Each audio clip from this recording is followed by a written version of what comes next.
Hello అండి, అందరికీ నమస్కారం. ఎలా ఉన్నారు? మీరందరూ హ్యాపీగా సంతోషంగా ఉండాలని ఆ భగవంతుడిని మనస్ఫూర్తిగా కోరుకుంటున్నాను. ఈ వ్లాగ్ వచ్చేసి శుక్రవారం నాడు వ్లాగ్ అండి. శుక్రవారం ఏకాదశి. నేను ఏకాదశి వ్రతం చేసుకుంటున్నాను కదా, సో ఆ రోజు మార్నింగ్ అండ్ ఈవినింగ్ కూడా మిక్సింగ్ వ్లాగ్ అనమాట. నేను ఏదైనా ఒక పూజకు సంబంధించి ఒక రీల్ షేర్ చేసుకుంటే అన్నీ షేర్ చేయను, కొన్ని షేర్ చేస్తాను. సో ఈ మధ్య రొటీన్గా వ్లాగ్స్ పెడుతున్నాను కాబట్టి, సో మీరు అందరూ అడుగుతారు కాబట్టి ముందే మీతో నా పూజ బ్లాగ్ని షేర్ చేసుకుంటున్నాను, నేను చేసుకున్న వ్రతాన్ని. సో మీతో మరికొన్ని పాయింట్స్ షేర్ చేసుకుంటూ, సో మార్నింగ్ అయితే నేను ఎప్పటిలాగానే, అంటే ఒక్క శుక్రవారం అనే కాదు, మామూలుగా ప్రతిరోజు నేను మార్నింగ్ 3 o'clockకి లెగిసిపోతాము. సో బ్రహ్మముహూర్తంలో మా పూజ అంతా అయిపోతుంది అనమాట. సో శుక్రవారం, లక్షవారం, శనివారం కొంచెం ఎర్లీగా లెగిస్తాను. 2:30, 2కి లెగిస్తాను అనమాట. సో ఇంట్లో ఎందుకంటే విగ్రహాలకి అభిషేకాలు ఉంటాయి, పెద్ద విగ్రహాలు ఉంటాయి కదా, వాళ్ళకి వారం కూడా అభిషేకం చేస్తాను కదా. సో ఇంకొంచెం బేగా లెగిస్తాను. అందులో నేను టెంపుల్ కూడా వెళ్తాను కదా, శుక్రవారం కనకమహాలక్ష్మి టెంపుల్కి కూడా అని చెప్పేసి కొంచెం ఎర్లీగా లెగిస్తాను. నైవేద్యం చేయడము అంతా పని అయితే ఎక్కువగా ఉంటుంది. సో 2:30కి లేచి ఇల్లంతా శుభ్రం చేసుకొని ముందే పెట్టుకుంటాను కాబట్టి, సో జస్ట్ మార్నింగ్ కాస్త ఊడ్చుకొని ఇంకా నిత్య దీపం, కిచెన్లో ఆగ్నేయమూల, దేవుడి గదిలో విగ్రహాలకి, పెద్ద విగ్రహాలకి అభిషేకాలు చేసాక అలంకారం చేయడము, ఇంకా లలితాదేవి అమ్మవారికి స్పెషల్గా పూజ, లక్ష్మీదేవి అమ్మవారికి స్పెషల్ పూజలు, ఇంకేవన్నీ చేసుకొని నేను ప్రతి శుక్రవారం కూడా ఏంటంటే కనక మహాలక్ష్మి అమ్మవారి టెంపుల్కి వెళ్తూ ఉంటాను. సో మార్నింగ్ 4:15 కల్లా వర్క్ అంతా ఫినిష్ చేసుకొని అమ్మవారి టెంపుల్కి వెళ్తూ ఉంటాను. కానీ ఎందుకు ఆ రోజు ఏకాదశి కదా, అమ్మవారి టెంపుల్ కన్నా సింహాచలం వెళ్దామని నాకు మనసులో అనిపించింది మార్నింగ్ నుంచి కూడా. సరే చూద్దాము అని చెప్పేసి మార్నింగ్ అయితే కనుక ఇంకా అమ్మవారి గుడికి వెళ్ళకుండా సింహాచలం అయితే వెళ్ళాను అనమాట. అనుకోలేదు, అప్పటికప్పటికి నాకు అనిపించింది వెళ్ళాలని చెప్పేసి. సో వచ్చిందే ఆలోచన, ఇంకా వెళ్ళడానికి సిద్ధమైపోయి, ఇంకెలాగా లంచ్ బాక్స్ లేదు కాబట్టి ఉపవాసము. నైవేద్యం అయితే చేశాను కదా పులిహార, అది కాస్త బాక్స్లో పెట్టేసేసి, అంటే ఆఫీస్లో పంచిపెట్టడానికి ఇంకా టెంపుల్కి అయితే వెళ్ళిపోయాను. సో టెంపుల్కి వెళ్ళి అంటే మార్నింగ్ చాలా ప్లెజెంట్గా అనిపించింది. ఎవ్వరు లేరు, అంటే చాలా తక్కువ మంది జనం. గట్టిగా లెక్క పెడితే సరౌండింగ్ అంతా కూడా ఒక 50 మంది కూడా ఉంటారో తెలీదు. అంత పీస్ఫుల్గా ఉంది, చాలా ప్రశాంతంగా అనిపించింది అనమాట. సో మార్నింగ్ వెళ్ళి చక్కగా స్వామి దర్శనం చేసుకున్నాను. ఏకాదశి ఎందుకు రప్పించుకున్నాడో తెలీదు. సాధారణంగా నేను ప్రతి శనివారం కూడా వెళ్తాను సాయంత్రం పూట స్వామి దర్శనానికి. ఎందుకు ఆ రోజు శుక్రవారం వెళ్ళాలనిపించింది. మేబీ ఆయన అనుగ్రహమేమో, ఆయన పిలిపేమో, అందువల్ల వెళ్ళి స్వామి దర్శనం చేసుకొని మంచిగా ప్రసాదం తీసుకొని అయితే ఇంకా నేను రిటర్న్ అయితే వచ్చేసాను. ఇంక రిటర్న్ డైరెక్ట్గా ఆఫీస్కి అయితే వెళ్ళిపోయాను, ఇంక ఇంటికి వెళ్ళకుండాను. దర్శనం కూడా చాలా త్వరగా అయిపోయింది, ఒక 20 minutesలో అయిపోయింది. 300 rupees టికెట్స్ తీసుకున్నాను. డైరెక్ట్గా వెళ్ళి ఇంకా స్వామి దర్శనం చేసుకుని బయటికి అయితే వచ్చేసాను. దట్టు మాకు ఏంటంటే రైనీ సీజన్ కదా, వర్షాలు పడుతున్నాయి కాబట్టి మాకు కొంచెం ఒక 1/2 hour ఎక్స్క్యూజ్ చేశారనమాట, లేట్గా ఒక పర్వాలేదు అని చెప్పేసి. సో అదొక ధీమా అనమాట. అందువల్ల ఎలాగా దర్శనం కూడా బేగానే అయిపోయింది. ఇంకా బేగా వెళ్ళిపోతాము ఆఫీస్కి. మార్నింగ్ ఆన్ టైం కన్నా ముందే వెళ్ళిపోయి ఈవినింగ్ కొంచెం ఎర్లీగా వచ్చేద్దాము, కొంచెం అలంకారం అంతా చేసుకోవాలి కదా, పూజ ఉంది అని చెప్పేసి.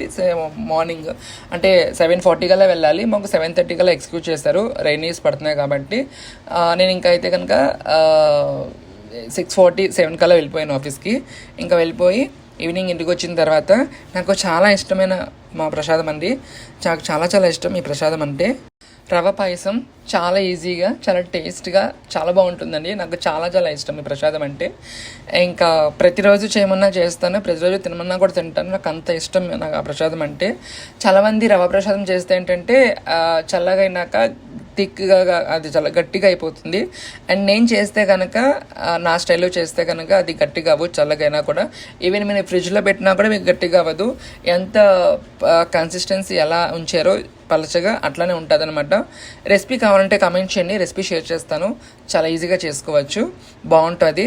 చక్కగా ఆవు నేతిలో అన్నీ వేయించుకొని రవ్వ, డ్రై ఫ్రూట్స్ చక్కగా ఆవు పాలల్లో చేస్తే చాలా బాగుంటుంది.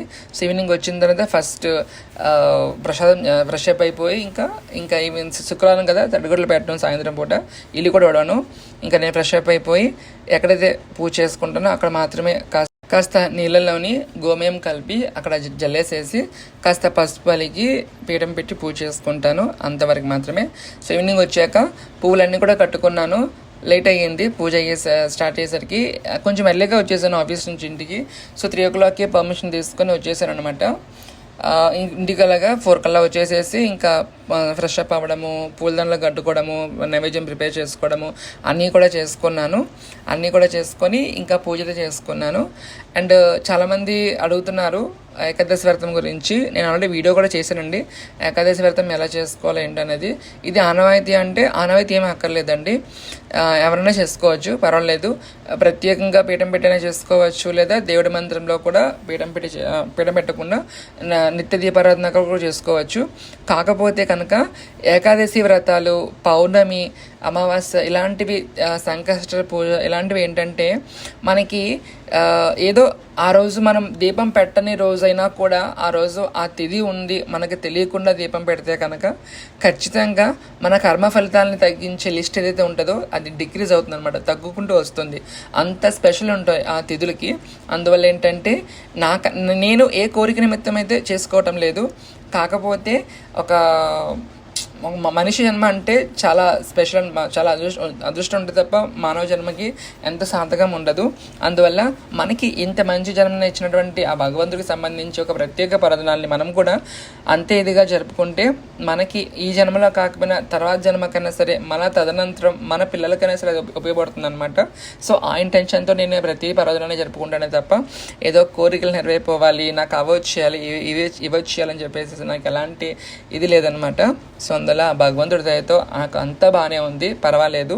అంతా ఆయన ఇచ్చిన చలవ అనమాట. సో చాలా మంచిగా ఉంటున్నాను.